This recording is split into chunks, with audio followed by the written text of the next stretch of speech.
Before we dive into the story, if you love epic human versus galaxy tales, make sure to smash that like button, drop a comment with your favorite part, and subscribe so you never miss the next chapter of our HFY sagas. Now let's begin. The chamber of the Galactic Council resembled a cathedral carved from starlight, its dome wide enough to cradle a fleet. Every tiered seat brimmed with dignitaries of ancient species, their scaled hides, feathered wings, and crystalline bodies glittering under the radiance of 1,000 suspended suns. Yet the air quivered not with awe, but with dread. A voice cut across the silence, heavy as iron. The reports are conclusive. Entire colonies annihilated. Fleets dismantled as though their hulls were spun glass. Warriors, our finest hunters, slain in a single sweep of claws. The elder from the Shiran Dominion trembled as he spoke, his membranous frills paling to gray. There is no strategy. No weapon. No hope. The predator is unstoppable. The word predator carried a weight beyond language, translated by every implant and every mind into the purest concept of fear. Delegates shifted uneasily in their seats. A dozen tentacled beings coiled tighter. Avian envoys ruffled feathers. Whole rows of armored reptiles hissed and tapped claws against stone as though clinging to ritual for comfort. High above them, seated on a throne of latticework crystal, the arbiter of the council lifted a scepter that glowed cold blue. By unanimous decree, the predator species is to be quarantined. Entire sectors shall be sealed. Trespassers will be executed without trial. It is hereby declared, the predator is unkillable. The predator is beyond reason. The predator is death. A susurrus of terrified agreement swept through the chamber. Some delegates muttered prayers to ancestors, others simply slumped in resignation. Yet amid the tide of despair, two figures sat curiously still.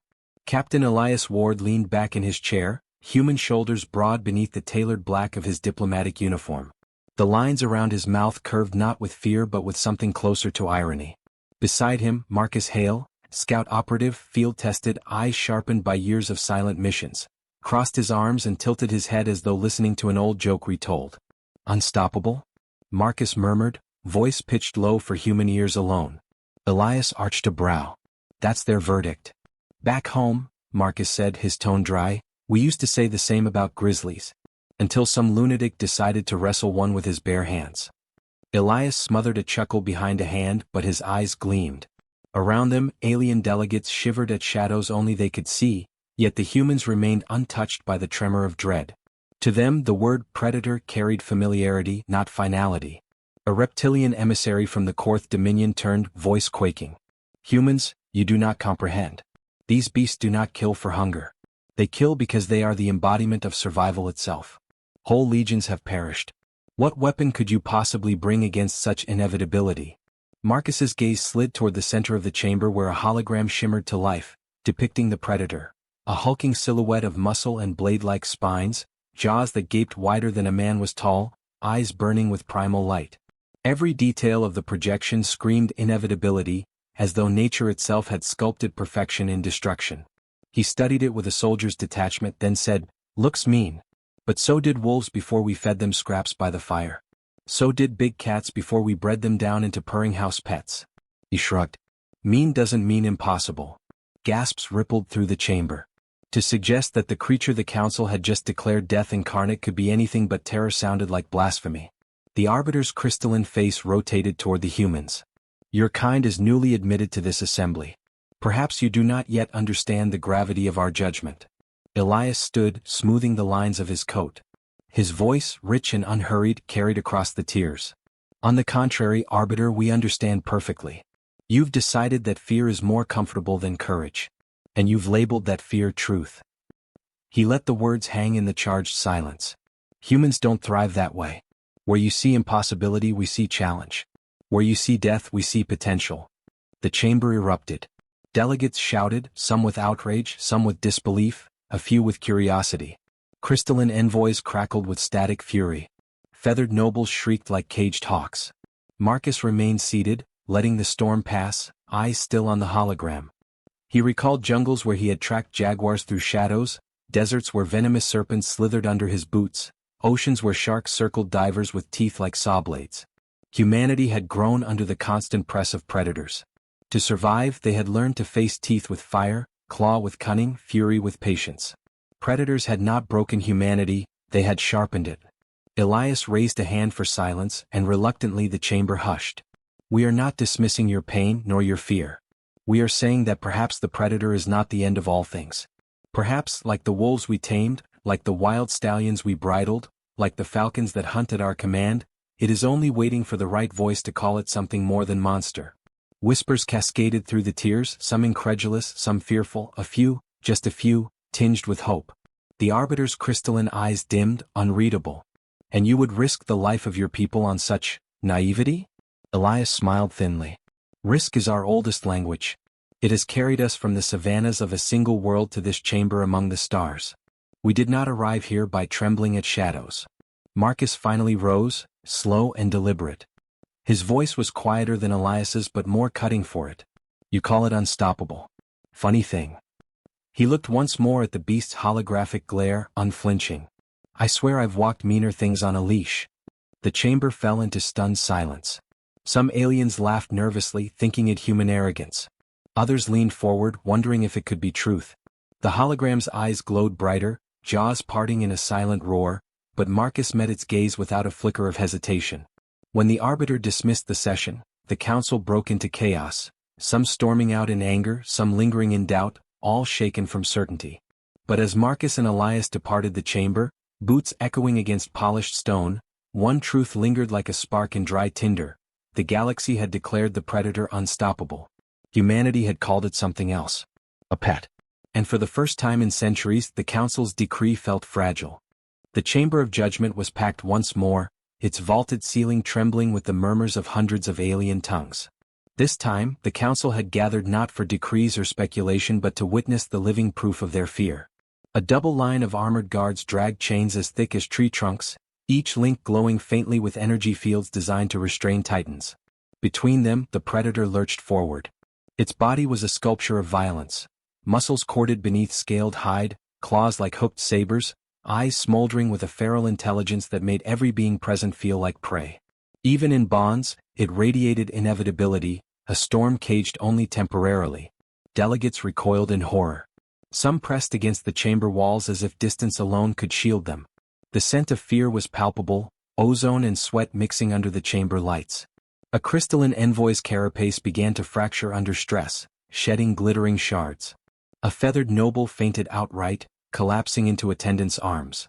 The arbiter's voice carried across the uproar. Behold the destroyer of fleets. Behold the shadow that has broken empires.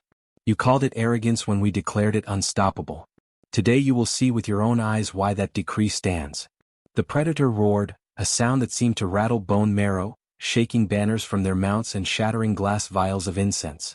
It pulled once against its restraints and the glowing chains groaned. Metal meant to hold dreadnought armor shrieked under the pressure. Panic swept the tiers. Guards raised rifles, hands shaking. Some shouted warnings. Others begged for evacuation. Then Marcus Hale moved. He stepped down from the human delegation's row with a calmness that appeared suicidal. Every alien eye followed him as he descended toward the arena floor, his boots ringing against polished stone. He did not wear armor. He carried no weapon. Only a small pouch at his belt swayed as he walked. Fool, the arbiter thundered. Stay back. It will tear you apart. Marcus didn't break stride. He stopped only a few paces from the creature. The predator's head snapped toward him, nostrils flaring, jaws dripping with saliva that hissed where it struck the floor. It lowered its body in preparation to lunge. Guards screamed warnings, fingers tightening on triggers. Marcus raised one hand, not in defense but in command. Then he whistled. The sound was sharp, piercing, utterly incongruous with the terror saturating the chamber. A simple note, rising and falling in a pattern no alien recognized but every predator on Earth would have known. A call not of prey but of pack. The predator froze. Its muscles quivered with restrained fury. Its eyes narrowed, fixing Marcus with a gaze that seemed to search for meaning. The chamber held its breath. From his pouch, Marcus drew a strip of dried ration meat. Slowly, deliberately he extended it. His voice was low but steady. Easy boy. I'm not here to fight. The predator's chest heaved. A snarl trembled in its throat. Then, astonishingly, it leaned forward, jaws gaping not in attack but in hunger.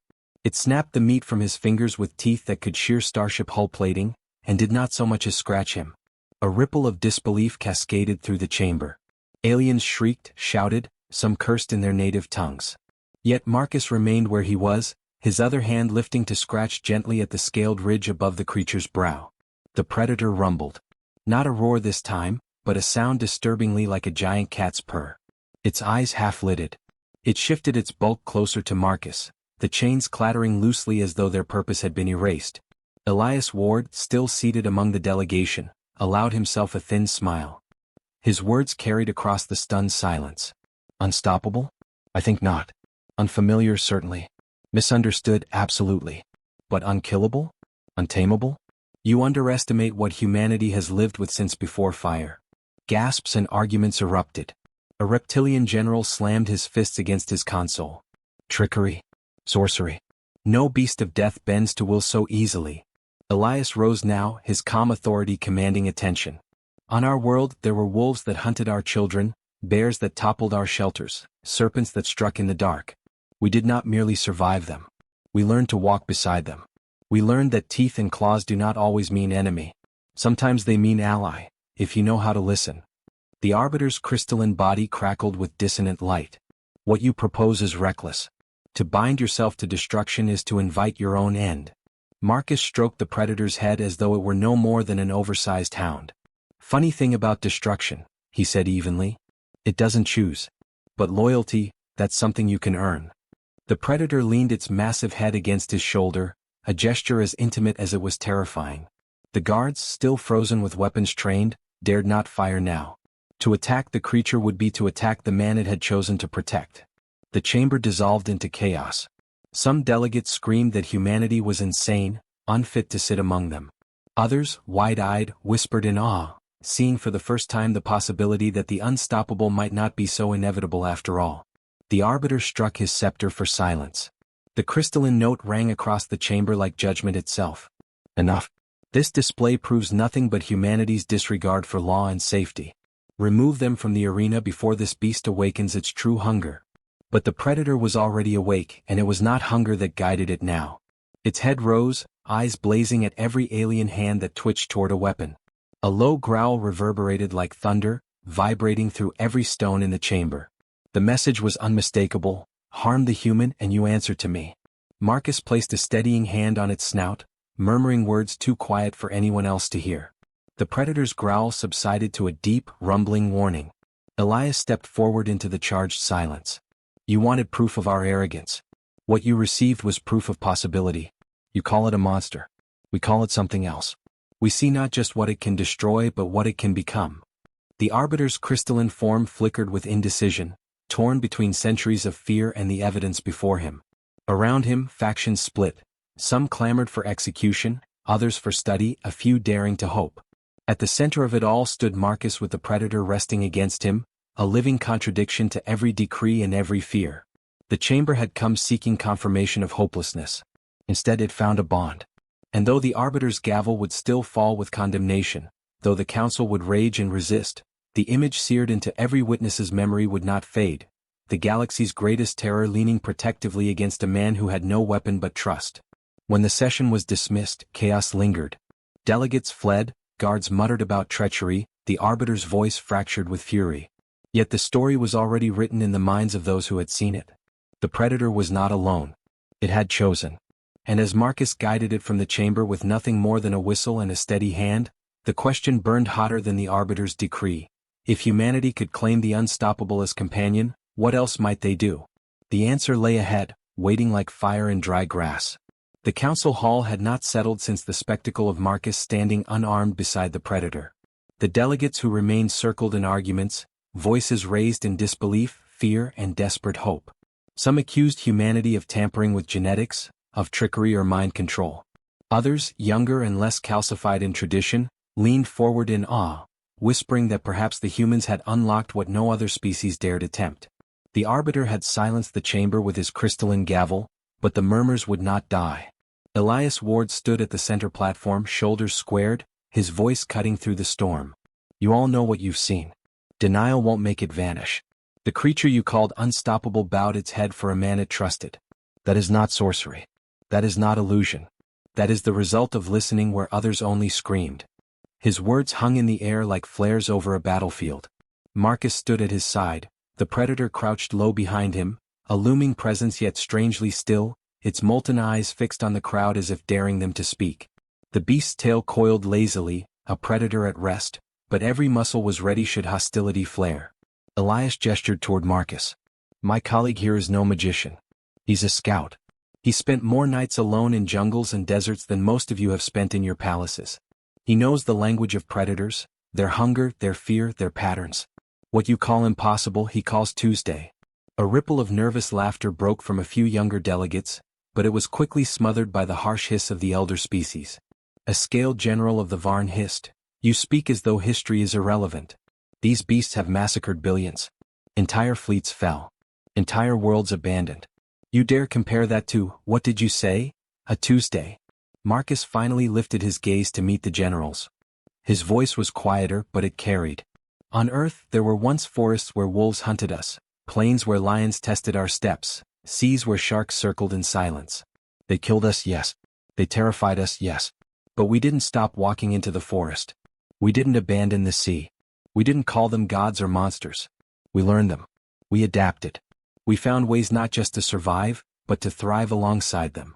The predator shifted, its great head lowering into Marcus's open palm. He stroked the scaled brow slowly, deliberately, letting every being present see the gentleness of the motion. The beast rumbled, a low thunder that vibrated through the floor, not in threat but in contentment. Elias's voice gained force. You declared this species beyond reason. Yet here it stands, responding to care instead of chains. If you had asked us when we first met wolves whether they could ever be companions, we might have laughed in your faces. But humanity did not become what it is by fleeing from danger. We became what we are because danger shaped us. A crystalline envoy crackled with static, his form trembling between colors. And what you are, he snapped, is reckless.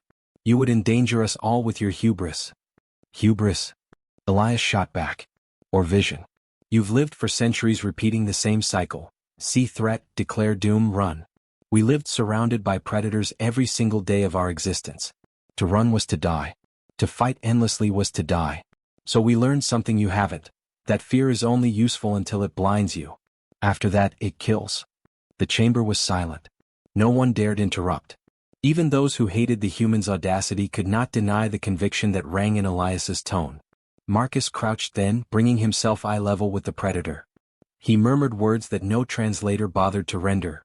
They were meant for the beast alone.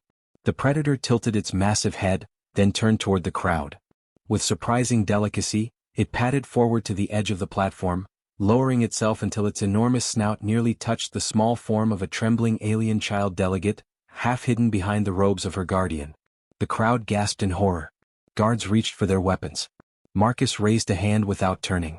Wait. The predator inhaled, its nostrils flaring. The child sobbed once, a tiny, helpless sound. And then, impossibly, the beast let out a chuff, a soft, gusting breath. It leaned forward, nudging gently against the child's hand. The girl's fingers, shaking, brushed against scaled skin. The predator remained still, purring deep in its chest. The child's eyes widened, then a smile, small and uncomprehending, bloomed across her face. She stroked the monster's snout as if it were nothing more than a family pet. The chamber erupted. Some shouted in outrage, others in awe. A few wept openly. For the first time, the unstoppable looked not like death but like something capable of choice. Elias's voice rang out. Look well. You call this madness, but what you've seen is truth. It can choose. And if it can choose, then it is not merely a beast. It is something greater. Something that does not have to be your end, if you allow yourselves to believe it. The Arbiter's crystalline eyes burned cold. And if you are wrong, human? If tomorrow it slaughters us all? What then? Marcus stood, drawing the predator back with a whistle. It obeyed without hesitation, circling once before settling protectively beside him again. He looked at the Arbiter without flinching. If I'm wrong, then it kills me first. That's how trust works. You risk. You stand. You don't hide behind decrees. The silence that followed was heavy as gravity. Delegates shifted, caught between terror and the undeniable image etched into their minds. A child stroking the muzzle of the galaxy's greatest terror. The Arbiter slammed his gavel, voice like thunder through glass. This council will not be swayed by spectacle. We will deliberate further. Humanity's methods are reckless, and this display does not erase centuries of blood. The meeting dissolved into noise again, delegates storming out, others lingering with troubled expressions. Marcus turned to Elias, his expression calm but his eyes carrying the weight of what they had just risked. That was too close. Elias nodded, though his mouth curved with satisfaction. Close is what gets remembered. They won't forget this. Not tonight, not ever. Behind them, the predator stretched and settled with a growl that vibrated the stone. Its massive head rested near Marcus's boots, the posture not of a killer waiting to strike, but of a guardian keeping watch. The council could rage, could deny, could retreat into old fears. But the image was seared into every witness's mind. The unstoppable beast had not only obeyed a human, it had chosen one. And that choice was the crack in the foundation of centuries of fear. What came next would not be easy. The council would resist. The old empires would rail against change. But the first step had been taken. The line between monster and ally had blurred. And in that uncertain space, humanity stood unafraid. The council chamber never fully returned to calm. Whispers carried through its vaulted tiers like sparks in dry grass.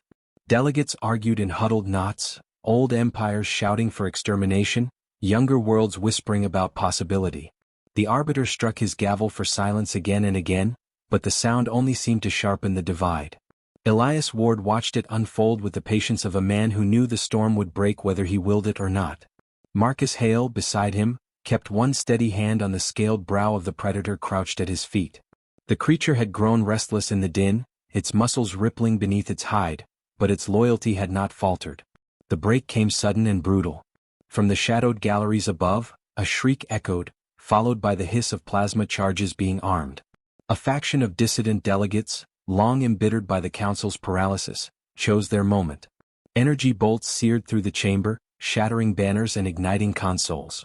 Guards shouted in confusion, some firing back wildly, others scattering in terror. The arbiter's crystalline throne splintered as an explosion rocked the floor. Chains clattered. The predator reared, howling a roar that split the chamber like a storm breaking mountains. Its restraints, already weakened by its earlier struggle, shattered in an eruption of sparks. The galaxy's most feared killer was free, muscles coiled, eyes blazing. Panic erupted. Delegates trampled one another in their rush for escape. Some shouted that humanity's arrogance had doomed them all. Others prayed aloud, convinced this was the end. Marcus didn't move. He stood firm, his boots planted between the predator and the scattering crowds. The beast's gaze fixed on him, jaws dripping with saliva, its chest heaving with rage. The chamber became a tableau, the monster unchained, the human unarmed, the council caught between horror and fascination. Marcus raised his voice, steady and sharp. "Rex, here." The predator's roar cut off like a blade through silence. Its head tilted, massive jaws trembling with withheld fury. For a heartbeat it seemed torn between instinct and command, between centuries of slaughter and the fragile tether of trust. Then, slowly, it lowered its body, stalking forward until it stood at Marcus's side. Weapons swung toward them. Guards shouted for the human to move away to let them fire. Elias stepped forward, voice carrying like a clarion through smoke and panic. "Stop. Look with your eyes. The monster is not attacking, it's protecting him." The proof came in an instant. Another blast seared through the haze, aimed squarely at Marcus. The predator leapt, its body a wall of living armor, intercepting the shot with its own flesh. The bolt hissed against its scales, searing but not fatal. It landed in a crouch, bellowing in rage, not at Marcus but at the attackers above. The chamber gasped as the meaning sank in. The unstoppable had chosen its side. Marcus's voice was low but firm, meant for the predator alone. "Easy. They're not all enemies. Stay with me." The beast obeyed, crouching low, its bulk shielding him from further fire. Its eyes never left the smoke above, daring any assailant to try again. Elias turned to the council, his voice hard as iron. "You wanted proof. Here it is. Your so-called harbinger of death chose to save a man instead of kill him. You call that recklessness? I call it loyalty." The arbiter staggered to his feet, crystalline shards falling from his fractured form. This cannot be." His voice faltered, more brittle than the shards at his feet. "It is against nature." "Nature," Elias answered coldly, "is not what you say it is. It is what we live through. On Earth, loyalty was once as rare as fire. But we forged it in wolves and horses and falcons. We forged it because we dared to trust first." Above them, guards subdued the saboteurs, dragging their weapons away as smoke cleared. The chamber was a ruin of shattered stone and scorched banners, but within that ruin one image stood unbroken, a human with his hand resting steady on the head of a predator that had shielded him with its body. The silence was deeper now, not of fear alone but of something closer to awe. Delegates stared as though witnessing the rewriting of their universe in real time. The beast they had declared unstoppable, unkillable, unreasoning, had proven it could make a choice. And its choice was a man. Marcus exhaled slowly, his palms still steady against the creature's hide. He looked at Elias, the faintest ghost of a smile tugging his mouth. "I told you he'd listen." Elias's answering grin was fierce, but his eyes burned with triumph. "And now they've heard it too." The arbiter tried to speak, but no decree could silence the truth the council had witnessed with their own eyes. Whatever words he found next would be weighed against the image etched into memory, the predator not as destroyer but as guardian. The chamber, though broken, seemed to hold its breath. The future was no longer sealed by fear. Something new had been born in that moment, fragile and dangerous, but undeniable. The predator lowered itself at Marcus's feet, a titan at rest, its molten eyes still watching every shadow for threats. Around it, the ruins of the council smoldered, the scent of smoke and scorched stone thick in the air. And above the silence came the unspoken question that none dared voice but all felt burning in their thoughts. If humanity could claim loyalty from the galaxy's deadliest predator, what else might they reshape? The chamber smelled of smoke and broken crystal, a ruin bearing witness to the impossible. The predator crouched at Marcus's feet, its chest rising with a slow, thunderous rhythm, muscles taut but contained. Its molten eyes swept the tiers of the council like a sentinel, not a beast, daring anyone to make the wrong move. No decree, no edict, no legend could erase what they had seen. The galaxy's executioner had chosen to stand guard for a man. Elias stepped forward into the center of the wreckage, his dark uniform streaked with soot, his voice cutting through the silence like a blade. "For centuries you called it unstoppable. You said it was death given flesh. Today in your own chamber, it protected a human. Ask yourselves, does that make us madmen? Or does it make you blind?" Murmurs rippled across the tiers. The older races bristled, their pride warring with their fear. The younger delegations leaned forward, wide-eyed, seeing not just survival but possibility. For the first time in living memory, the council was not united in dread but divided in wonder. Marcus shifted, his hand resting lightly on the predator's hide. He spoke with the blunt clarity of a soldier who had no interest in politics. "You think strength is only about domination. You're wrong. Strength is trust. Strength is loyalty. This creature could kill me in a heartbeat, but it doesn't. Because I gave it reason not to." His gaze raked the chamber, steady and unflinching. "That's the choice you've never dared to offer it." The arbiter rose unsteadily from the wreckage of his throne. His crystalline form shimmered with cracks, voice thin but defiant. "You gamble with annihilation. One slip and it will devour you. The universe cannot be risked on sentiment." Elias's answer was cold iron. "The universe was already risked when you chose fear over understanding. How many wars have you fought against this species? How many fleets burned because you refused to see what we proved today? Your way failed. Ours has not." The predator rumbled low, a sound that vibrated in the marrow of every being present. Not rage this time, warning. The guards who had raised their rifles froze, lowering them under its burning gaze. In that moment, every delegate understood the balance of power had shifted. The beast no longer belonged to legend or terror. It belonged to the human who could calm it with a word. A representative from a younger world broke the silence, her voice trembling but resolute. "If such a creature can choose loyalty, then perhaps we must choose differently too. Perhaps humanity has shown us what we could not show ourselves." Others followed, hesitant at first, then emboldened. Voices rose in favor of alliance, of study, of possibility. For every ancient world that demanded eradication, two younger ones spoke for change. The chamber no longer echoed with fear but with the sound of a future rewriting itself. Marcus glanced at Elias, his expression unreadable but his voice low enough only the ambassador could hear. "They're listening. But it won't hold forever. They'll try again. Some of them will never accept it." Elias's reply was sharp with conviction. "Then we don't give them a choice. We force them to see the truth until denial is impossible." The arbiter raised a trembling hand for silence. His crystalline form refracted the flickering light of burning banners, his voice quaking between anger and despair. "If you are wrong, humanity will have unleashed a catastrophe beyond reckoning. Marcus met his gaze without flinching. Then let me carry that weight. Because right now, that catastrophe chose to save me, not kill me. And that's more than your fleet's ever managed. The chamber erupted again, shouts, arguments, the old order cracking under the pressure of revelation. But through it all, one image held steady. The predator crouched in stillness, its massive form curled protectively around Marcus, not as a master's beast but as something closer, something alien yet familiar. The arbiter struck his gavel one final time, its fractured edge sparking with every impact. The council will deliberate. Until then, humanity retains custody of the creature. But know this, the burden you bear is heavier than any chain. If it turns, so will we. Marcus gave a curt nod. Fair enough. His hand lingered on the predator's skull, and the beast leaned into the touch with a guttural rumble. The sight sent a ripple through the chamber, unease mixed with awe. Elias raised his chin, his voice ringing with triumph. Then let the record show, the unstoppable predator is no longer a curse. It is a companion. And it chose humanity. The arbiter's gavel fell silent. The delegates filed out, muttering, arguing, shaken. None looked back without seeing the human and the beast in the ruins of the chamber, their silhouettes cast against smoke and flame. When at last the hall emptied, Marcus exhaled, tension easing from his shoulders. Well, he muttered, glancing at Elias, guess we just made history. Elias's smile was sharp, almost feral. History doesn't know what's coming. The predator shifted, massive head lowering to the floor, molten eyes closing with a low, steady growl that sounded almost like contentment. Marcus rested against its flank, the galaxy's deadliest killer turned into something else entirely. A guardian, a partner, a proof that even the fiercest predator could choose more than violence. Above them, the ruined banners of the council still smoldered, their ashes drifting like stars across the chamber.